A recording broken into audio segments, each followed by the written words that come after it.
Hello viewers, welcome to बिज and mix. आज हम स्टार्ट करने वाले एक बहुत ही इंपॉर्टेंट सीरीज ऑफ वीडियोस जिसमें हम डिस्कस करेंगे एबीसीडी ऑफ स्टॉक मार्केट। तो स्टॉक मार्केट की एबीसीडी यानी कि वो वर्ड्स जो कि किसी भी लेटर से स्टार्ट होते हैं, from A to B to C to Z. जितने वर्ड्स स्टॉक मार्केट से रिलेटेड है वो हम डिस्कस करेंगे लेटर वाइज। सबसे पहले ए, फिर बी, ऐसे ऐसे करके जेड तक। और एक वीडियो में हम एक ही लेटर के जो है वर्ड्स डिस्कस करेंगे। तो आज का जो हमारा लेटर है वो है लेटर ए। तो ए वर्ड से, ए लेटर से रिलेटेड कितने इंपॉर्टेंट वर्ड्स जो हैं जो स्टॉक मार्केट से रिलेटेड हैं वो हम डिस्कस करेंगे इस वाले वीडियो में। तो आइए शुरू करते हैं हमारे पहले वर्ड के साथ, और हमारा पहला वर्ड है एनुअल रिपोर्ट। तो एनुअल रिपोर्ट होता गया है, एनुअल रिपोर्ट जो है एक्चुअली होता गया है कि आपकी प्रेजेंट परफॉर्मेंस या फिर प्रेजेंट फाइनेंशियल कंडीशंस क्या है उनके ऊपर बेस्ड एक रिपोर्ट होती है, जिसमें कि पास्ट की परफॉर्मेंस के साथ भी कंपैरिजन किया जाता है कि पहले हमारी ये परफॉर्मेंस थी, फिर हमने इतनी ज़्यादा ग्रोथ की, या अगर कम हुई है तो इतनी गिरावट आई है हमारी सेल्स में या फिर कैश फ्लो में, किसी भी चीज़ में। और फ्यूचर गोल्स हमारे क्या हैं और फ्यूचर प्लानिंग क्या है, वो सारा इस एनुअल रिपोर्ट में जो है डॉक्यूमेंट करके जो है पब्लिश किया जाता है for new investors and share holders. जो ऑलरेडी शेयर खरीद के हैं उनके लिए भी, और जो न्यू इन्वेस्टर्स जो कि इंटरेस्टेड हो सकते हैं किसी भी कंपनी का शेयर लेने में, उनके लिए भी। तो उससे कहते हैं एनुअल रिपोर्ट। एनुअल रिपोर्ट के बाद जो दूसरा वर्ड है वो है आर्बिट्रेज। तो आर्बिट्रेज क्या है? बहुत ही सिंपल है। जैसे कि आपको पता है हमारे यहाँ पे दो नए स्टॉक एक्सचेंज है, एक तो है बीएससी और दूसरा है एनएससी। और अगर आप एनएससी से कोई शेयर बाय करते हैं और वो सेल करते हैं बीएससी पे, या बीएससी से कोई शेयर बाय करते हैं और सेल करते हैं एनएससी पे, तो इन दोनों एक्सचेंज के बीच का जो ट्रेड होगा उसको कहते हैं आर्बिट्रेज।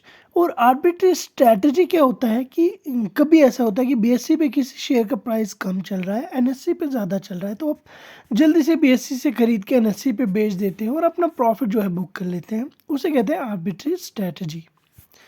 नेक्स्ट हमारा जो वर्ड है वो है आस्क प्राइस। तो आस्क प्राइस क्या होता है? बेसिकली वो मिनिमम वैल्यू जिस पे कि एक शेयर होल्डर कोई भी पर्टिकुलर शेयर खरीदने को तैयार होता है, उसे कहते हैं आस्क प्राइस। जैसे कि सपोज मेरे पास कोई शेयर है और मैं चाहता हूँ कि मैं वो 200 में सेल करूँ। 200 से एक भी पैसा नीचे जो है मैं इस शेयर को सेल करने के लिए रेडी नहीं हूँ।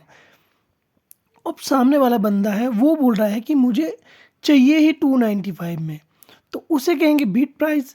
कि वो हाईएस्ट कितना किसी शेयर के लिए दे रहा है वो हो गया बीट प्राइस। और एक बंदा लोवेस्ट कितने लोवेस्ट प्राइस में शेयर को बेचने को तैयार है, उसे कहते हैं आस्क प्राइस। नेक्स्ट हमारा वर्ड है एसेट। एसेट्स। तो एसेट्स क्या होते हैं? The resources owned by a business are its assets.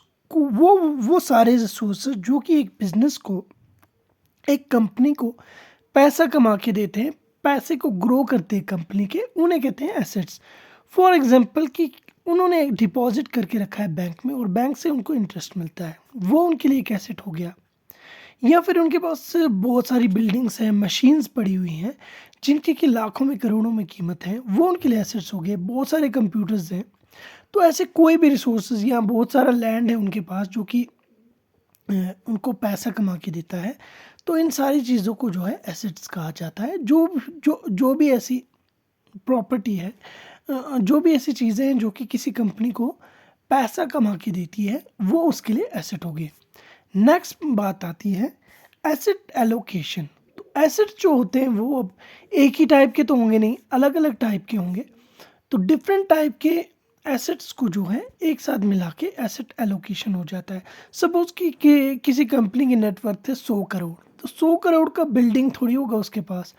ऐसा होगा कि 50 करोड़ उन्होंने बैंक में रखे हैं, 20 करोड़ की बिल्डिंग है, कुछ उन्हें सेविंग्स कर रखे हैं, कुछ न्यू कंपनीज में इन्वेस्ट करके रखा है। तो इसी तरह से अलग अलग जगह पे उनने जो है अपना ओवरऑल जो नेटवर्थ है उसमें जितना भी पैसा है वो थोड़ा-थोड़ा पैसा जो है अलग-अलग जगह पे जो है इन्वेस्ट करके रखा है। कहीं पे बिल्डिंग है, कहीं पे मशीन है, कहीं पे कोई और रिसोर्स है, तो उसे कहते हैं एसेट एलोकेशन। उसके बाद एलोकेशन के बाद आता है नेक्स्ट वर्ड है एक्यूमुलेशन। एक्यूमुलेशन क्या होता है कि suppose you are going to buy a share, आपने एक शेयर खरीदना है, तो आप क्या करेंगे, आपके पास टोटल कैपिटल है उस शेयर को खरीदने के लिए 1,00,000 रुपए। तो आप क्या करेंगे कि 1,00,000 का एक साथ ही किसी एक पार्टिकुलर प्राइस पे वो शेयर नहीं खरीदेंगे, आप एक जोन में बाय करेंगे। सपोज आपने डिसाइड किया कि मैं 100 से लेकर 120 के बीच में, जब 20 के बीच में जब प्राइस होगा मैं बाय करूँगा, तो आपने पहले 100 पे बाय किया, 105 पे किया, 108 पे किया, 112 पे किया, तो 120 तक ऐसे ऐसे थोड़ा थोड़ा करके पहले 50% अमाउंट स्पेंड किया, फिर 30% और फिर बचा 20%, तो उसको 10-10 करके स्पेंड किया, तो वो हो गया एक्यूमुलेशन। ये था हमारा आज का last word accumulation. Thank you so much for being with random topics, और इस सीरीज से जुड़े रहिए। Thank you.